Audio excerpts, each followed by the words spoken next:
Hello everyone, another book review for me, and I want to review, and I hope you're all reading well. I want to review a book called King, Warrior, Magician, Lover by Robert Moore and Douglas Gillette. So King, Warrior, Magician, Lover. This is a book that was written over 30 years ago, and apparently the person that I think one of them that wrote this said that he wrote it over 30 years ago because he thought that feminism was taking over and men were losing their place in the world. And I think there's some truth in that even today. The number of deaths of young boys over 16, I think, by suicide has gone up about 4 or 5 times. A lot of young boys don't know their place in the world, don't quite understand. And for a lot of people, they think that there's a sort of arrested development of boys. They're not making the transition from men to boys. And part of that, they think, is because there's a loss of sort of tribal pathways to do that. Like in a lot of older cultures, there would be ancient cultures, there would be an actual ritual almost where which would signify them going from boy to men. A lot of these have gone. There's the loss of that kind of village mentality where people, lots of different men are around those men helping out. And actually, in fact, with simply the fact of the family, nuclear family breaking up, the number of kids in there's definitely the lack of the masculine role model definitely makes a huge difference in terms of whether kids go into jail or in terms of what they do in their lives. So there's definitely a point to that. So I'll read the blurb on the back. So King, Warrior, Magician, Lover. This is written by Robert Moore and Douglas Gillette. Robert Moore is a psychoanalyst and professor of psychology and religion at Chicago Theological Seminary. He also teaches at the C.J. Jung Institute in Chicago, Illinois. And Douglas Gillette is a mythologist, artist, pastoral counselor, and co-founder of the Institute for World Spirituality. The authors take on the difficult task of separating man from boy by excavating psychological facts from ancient myths and modern movies. It's a map for men when the intellectual history of the late 20th century is written. Moore's shrewd analysis of Jungian thought will occupy an important place. Moore and Gillette are handing men concrete images and explicit ways of thinking and being, ways to mature and still remain fully masculine. This you can see even from that bio thing, these are not necessarily psychiatrists. These are people who are involved in the idea of story, myth making, sort of spirituality. They're very much part of that world as well. The idea of archetypes was put forward by a guy called Carl Jung, who was like a contemporary of Freud. He was a psychoanalyst from Austria, and what he said was that there are these things called archetypes, which are symbolic representations that are part and parcel of every culture and every civilization, and they're kind of rooted in our subconscious. So there's the idea of the king figure, the warrior figure, the magician figure, and the lover figure. These are there in our subconscious states, and there are versions for women as well, which I would probably like to look into. I don't know anything about the feminine archetypes, but there's feminine archetypes, and I think it was like queen, beloved, and I don't know, sorceress or something. But there's an equivalent of female, not quite the same as they're not just the same as the masculine. So there's definitely this idea that there's something that is masculine that is different from the feminine. I wrote a note, and one of the authors said that men are wired generally to provide, defend, and care for. So there's definite points there. These archetypes, Jung came up with these ideas. They're like, call them aggregations of characteristics or symbols. He called them king. I don't think he did call them king, warrior, magician, lover. I think he called them something else. But the authors decided to use this kind of classification for them. So what are they? So there's the idea that there's the king. So the king is this secure person who makes wise decisions for our lives and has the welfare of his subjects around him. So it's the welfare of the family, the welfare of the wider community. He thinks of it more than himself, but he makes sound judgments. And it's like a kind of mature figure who we would see as the kind of wise king. And there is a lot of wisdom that is part of that. You know, the king is, you know, he's stable.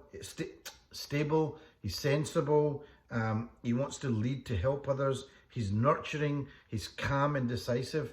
Now, with all of these archetypes, you've got the king, but then you've got the shadow poles. These are the bits where the king goes wrong. So the king, you know, one pole of it could be, he can become this tyrant. And so the tyrant is kind of driven by his ego. He could be very successful, but underneath it all, he's a scared little boy. He's been driven by his fear. And on the other side, you've got the weakling king. He's the one that has no power. He's basically the one that gets walked over. He's letting other people make his decisions for him. And the idea of these archetypes is you want to get out of these poles and get into something that is more healthy and stable, which is the king. Reading this actually was kind of a bit embarrassing because I could see when my own father passed away, I did go through a stage of wanting to be like my father, but I was a weakling king. I couldn't really do the things that my dad did, partly because of experience, partly because I just didn't have those structures at hand to be able to wield those levels of power. But there's also fear as well. And so often that person gets walked over. It takes a while before you realize that you have it within you and you can be the king. The other side of it is you can become a tyrant. You can actually, stamp your authority on people, not give a crap about their welfare or even listen. And so you can become this tyrant king. So he is underneath it, a scared little boy. He's compensating. So that was one thing. So there's the king. The warrior is like a person who's focused. He will do what he says he's going to do. He will do what needs to be done. He's into battle mode. And battle mode doesn't just mean picking up a weapon or being a fighter. It is being a fighter, but let's say you've lost all your money. You say, shove this, I'm gonna make a success of myself. He goes into warrior mode. He goes to war, but it's a war of life and whatever. So he will often do that, or he's screwed up in his exams and goes, listen, not putting up with this. I'm going to do something about this. A warrior can sometimes be the entrepreneur. That can be a warrior. Colonel Sanders at the age of 62 or whatever, 65, living on a pension, decides, I'm not going to live like this anymore. I'm going to do something. Goes out and starts selling his thing. He's focused. He's driven. That's the warrior. Warrior has some skill and will actually just, focus. He can also have, and all of these archetypes have their shadow poles. So the shadow pole of the warrior can be one who basically, again, tends to be driven by his ego and will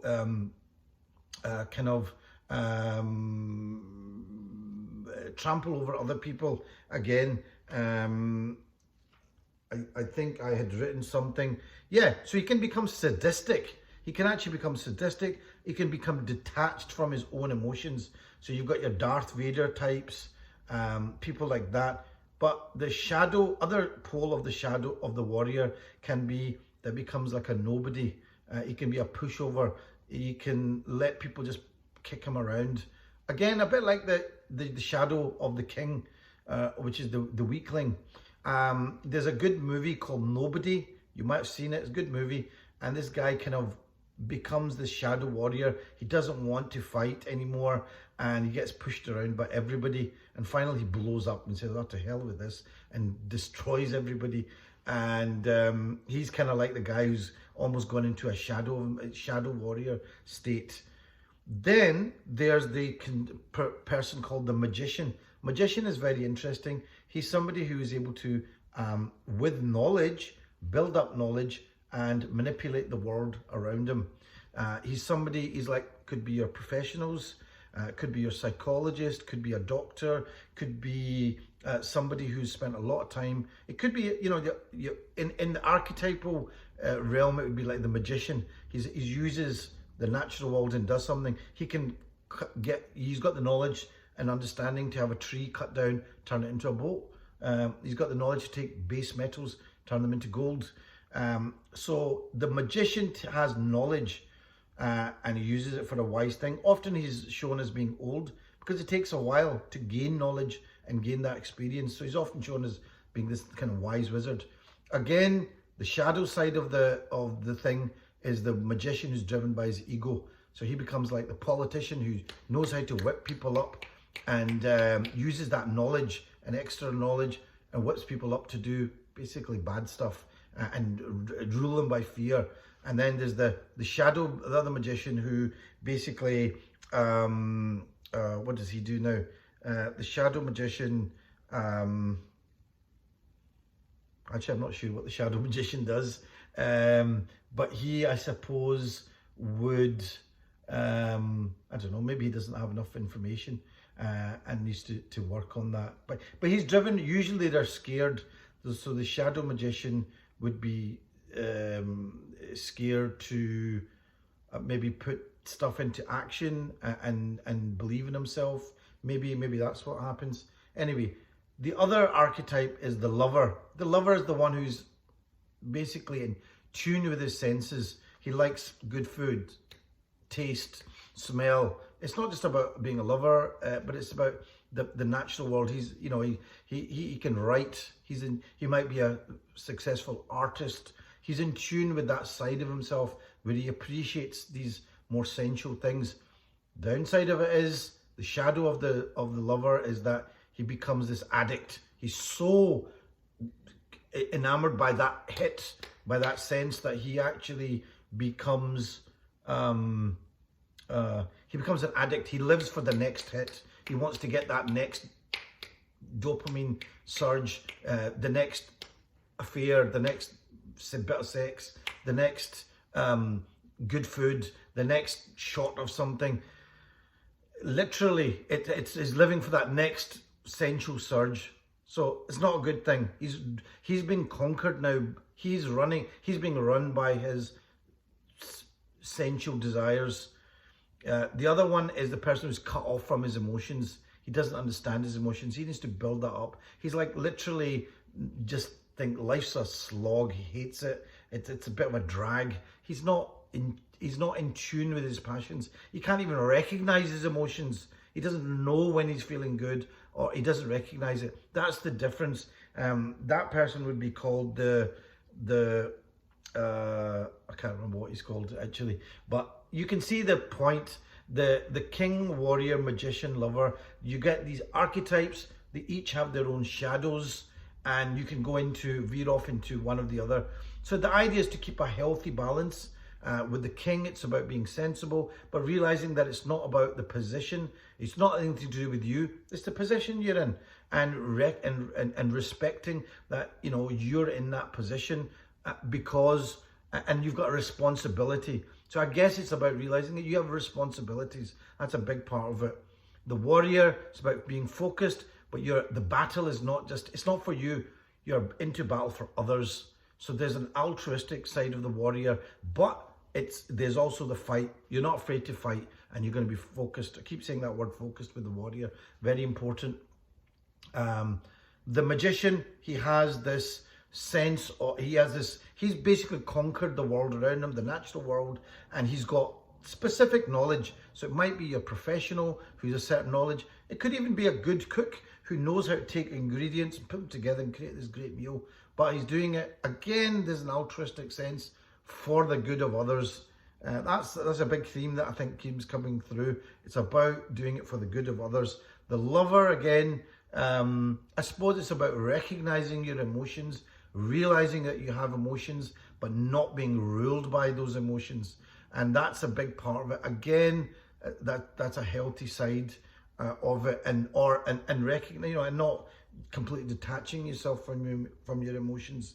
Another part of this was the whole idea of going from boy to man, and there was a big idea which I didn't fully understand, and I must admit the first couple of chapters I didn't quite get into it, but then it got better and better, and that's going from boy to man. And the idea from the boy to man is that you go from this idea of the hero, which is like going, I can struggle against, I can do anything, I can do the impossible, to realizing that actually some things you can't change, and that you've got to accept certain things.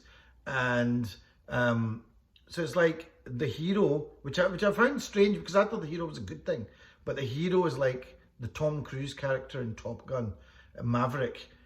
He's impulsive, he's reckless, he can put people at risk.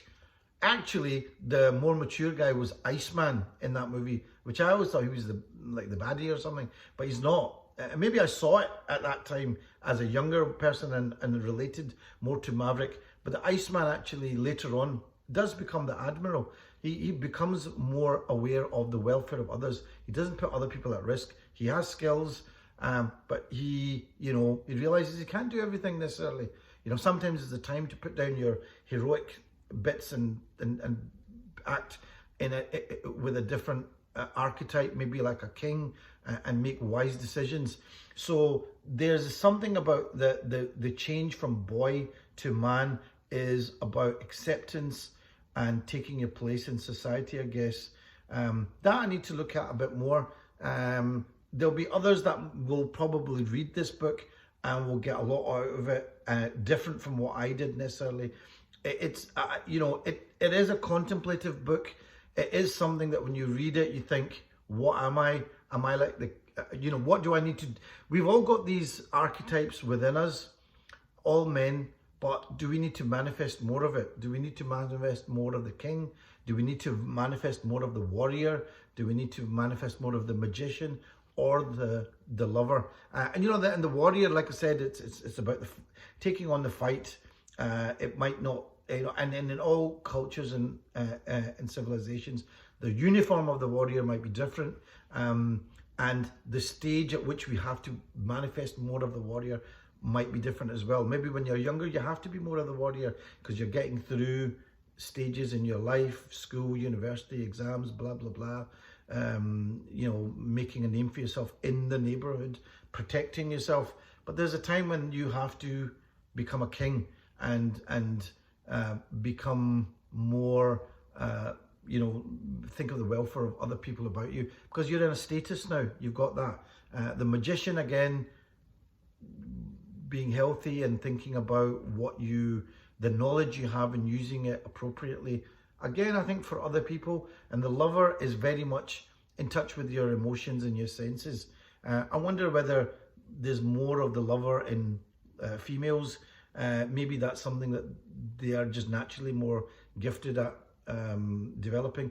I know that there are apparently different archetypes for females, and I will do my best to have a look at that as well, because I think that will be interesting.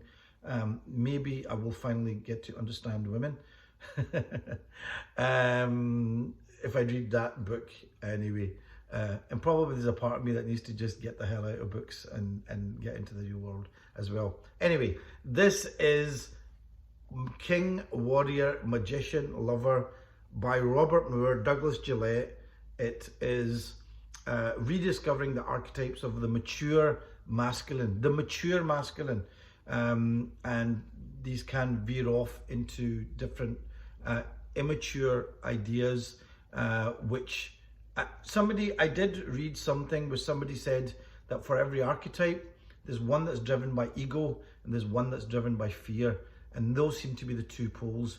So I suppose it's about dealing with your fear and also realizing that you have an ego and finding that healthy sweet spot in between, which I suppose is what experience does. King, Warrior, Magician, Lover by Robert Moore and Douglas Gillette. It's about 30 years old. I think it's a good book. It'll make you, I'm sure there must be questionnaire somewhere where you can learn a bit more about what you are. And I think that will be quite a useful thing. It's a construct, it's a way of looking at yourself and thinking, okay, where do I need to improve, or where do I need to upgrade, and what do I need to rein back on. Anyway, I hope you enjoyed that. I certainly found that quite a thought-provoking book, and yeah, okay, until the next time, see you all.